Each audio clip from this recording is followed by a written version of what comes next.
Scammers are always looking for ways to steal your identity or your money. Tonight, Factfinder investigates a scam involving a popular search engine you use every single day. Here's what I found. Many of us use Google every single day, and recently I had a loved one fall for a scam that we don't want you to fall for. So she got the new iPhone, needed help with her Bluetooth settings, Googled Apple support, and clicked the first link that popped up. Unfortunately, it was a scam link that had been pushed up to the first link on Google. Scammers do this by sponsoring or paying for that link. The scammer told her he needed her to download a third-party app so that he could get remote access to her phone. Never do this. He then told her people had access to her credit cards, her bank account, and other payment accounts, which scared her. So he told her to send him money through Venmo to test out those accounts. He then sent the money back, which made her trust him.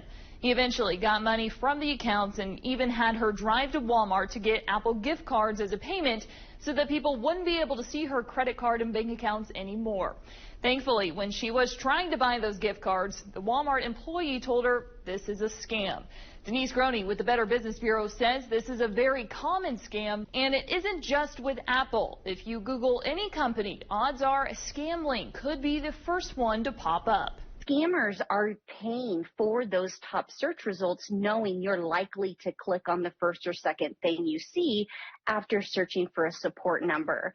So unfortunately, instead of you calling who you think you're calling, you're actually calling a scammer. Make sure you always go directly to the company's website that you're looking for. Avoid clicking that first link, and if you do happen to get scammed, make sure you call all of your financial institutions to alert them to make sure the scammers won't have access to your information. If you have ever sold anything online, then you've probably experienced this. Our own chief meteorologist Ross Jansen did. Now, he didn't fall for this scam, but I did have him go along with the scammers because these marketplace scams are some of the most common. People lose money all the time, and they can be a little complicated to understand how they work. So I had Ross essentially play with the scammers just to show you. So this is Ross's original post. He had a table and chairs. $100, pretty good deal he needed to get rid of. Ross got a response right away from someone offering to pay him more money than he was asking. So here's a look at that text string. And in the text, the scammer says, and you can see it right there, they're willing to pay more than $1,900. Ross agreed to go along with it, so he got the check, priority mail, and there's a look at the check. It looks real. Again, that amount, $1,980. The scammers want him to cash it, but have it done electronically so the funds can be made available tomorrow or today. Ross lies, tells them he deposited the check. So how do the scammers actually get your money? Let's review and walk you through Ross's example. He wants Ross to take the extra. Remember, we're talking about $1,900 plus. The table was only $100.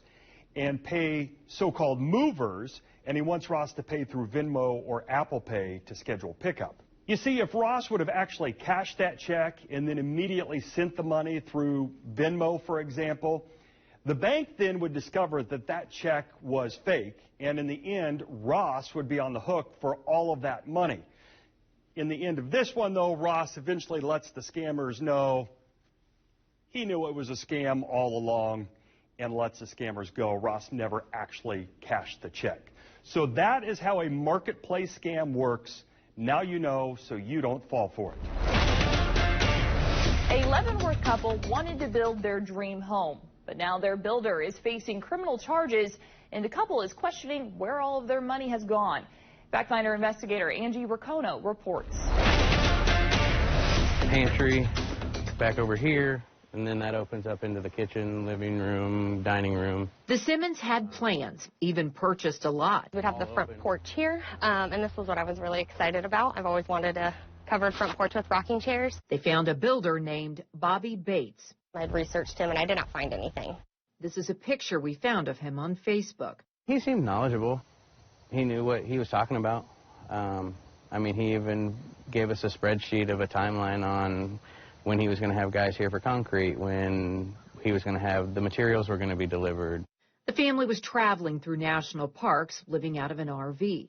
So they worked out details through emails and text messages. They got a loan from the bank. When it was time to meet, the family says Bates made excuses. His daughter was in the hospital having trouble breathing. His wife was in a car accident. He had COVID and was having trouble breathing. They eventually filed a police report and went online and learned Bates faces criminal charges in Pike County, Missouri in a similar case. Here's the probable cause statement. It spells out a down payment of $62,963.98 for a barn dominium. No work started on the home. Bates faces charges of stealing and deceptive business practices. I just looked at him and I just started bawling. And he said, "Did we get got?" And I said, "I think so." Yeah, I mean, just you feel it in your stomach. And then where does the driveway end? The Simmons Bank gave Bates close to $150,000, and they have nothing to show for it. The Simmons are going public, hoping to warn others. For us, it's more heartbreaking because of our kids.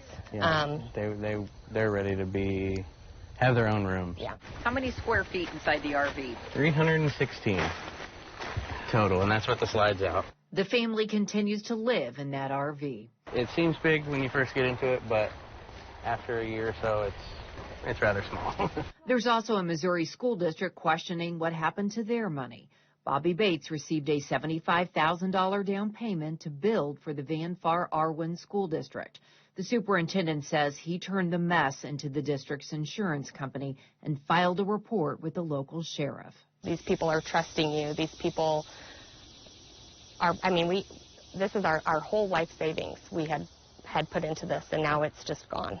Charges have now been filed in the Simmons case, too. It doesn't change what happened, but it means accountability for the home that was never built. Factfinder getting money back for a Hutchinson couple. The couple paid a local HVAC company owner nearly $30,000 for work that was never completed. And after our investigation, the couple tells us the money has been returned in full. Matt Rollman, owner of Rollman's Heating and Cooling, was hired to install 2 HVAC systems in Kevin Bontrager's newly built home. Bontrager reached out to us after a year where nothing was done, and Rollman stopped communicating with him. We know the Bontragers are not the only ones who say they paid and never received services from Rollman's Heating and Cooling. The Reno County District Attorney's Office says it's investigating.